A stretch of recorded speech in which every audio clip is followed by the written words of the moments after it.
They call them obscene, plastic fantasies, synthetic surrogates for a man too afraid of the real thing. They say sex dolls dehumanize women, corrupt men, and fuel a darker, violent culture. Some even demand bans, criminal charges, a cleansing of desire that dares to look artificial. But pause. Beneath the outrage, beneath the moral panic, what if the truth is simpler, softer, less monstrous than we've been told? A study out of England did something most critics never dare to do. It listened. Not to theories, not to fears, but to the men themselves. 158 of them, owners of lifelike dolls, each with silicone skin that mimics warmth, faces detailed with human precision, hair that tangles like memory. Men who gave their reasons, who revealed their private lives, who opened a door into what the world prefers to ridicule. And here's what was found. Not deviants, not predators, not shadows lurking in the streets. Just men. Normal men. Men tangled in the ordinary heartbreaks of intimacy. Men with stress, divorce papers, silence in their beds. Men with desire, but no bridge to cross it. The average owner, 38 years old. Heterosexual, mostly. Divorced, often. Lonely, nearly always. And while critics imagine them scheming in darkness, researchers found something else.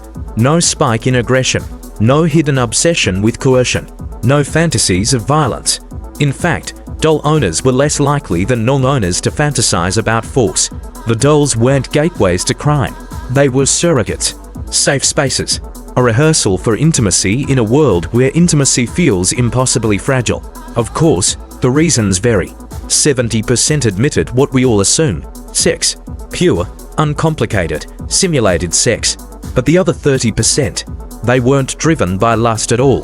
They dressed their dolls, photographed them, talked to them like pets, companions, placeholders for the absence of a partner's touch.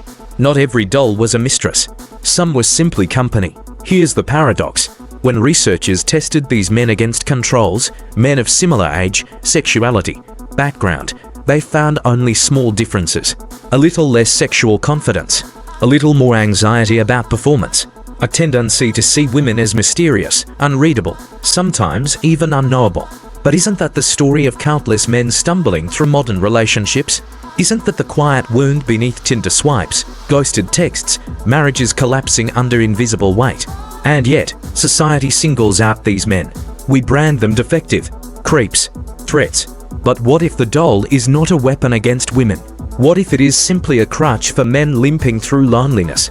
Sex dolls, after all, have evolved.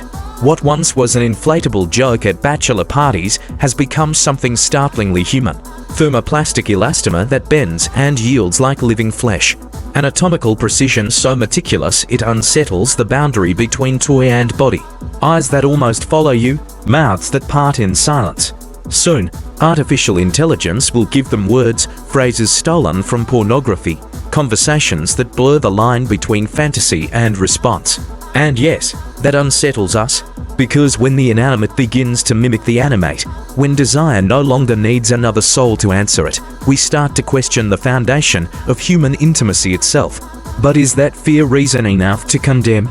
Women have embraced toys for decades, sleek silicone vibrators hidden in bedside drawers, machines designed to hum against nerve endings, not to replace men, but to remind them that pleasure belongs to the body itself. More than half of American women own vibrators. They are not shamed. They are not called dangerous. So why, when a man chooses silicone over loneliness, do we drag him into courtrooms of morality? The English researchers said it clearly. To assume pathology, to assume sickness, is misguided. These men are not broken. They are not ticking bombs. They are navigating intimacy in the only way they know how. And here lies the uncomfortable truth. Maybe it is not the dolls we fear. Maybe it is the mirror they hold up. A mirror that reflects our failures at connection, our inability to sit with one another's vulnerability, our refusal to acknowledge that in the age of hyperconnection, loneliness spreads faster than any virus. These dolls are not the disease. They are the symptom, the plaster over a wound we would rather not touch. So the question is not whether men should be shamed for their choices.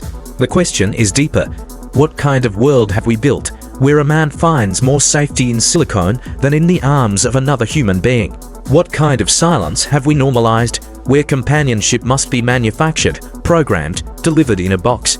The story of sex dolls is not one of corruption. It is one of confession. A confession that intimacy is hard, that desire is complicated, that loneliness carves deep caverns into the human spirit. To ban the dolls is not to solve the problem. To criminalize the men is not to heal their wounds. The dolls are not replacing women. They are replacing absence.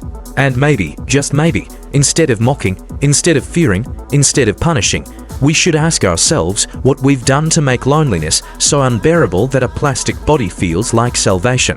Because beneath the silicone, beneath the circuitry, beneath the headlines screaming danger, the truth is quiet. These men are not monsters. They are human.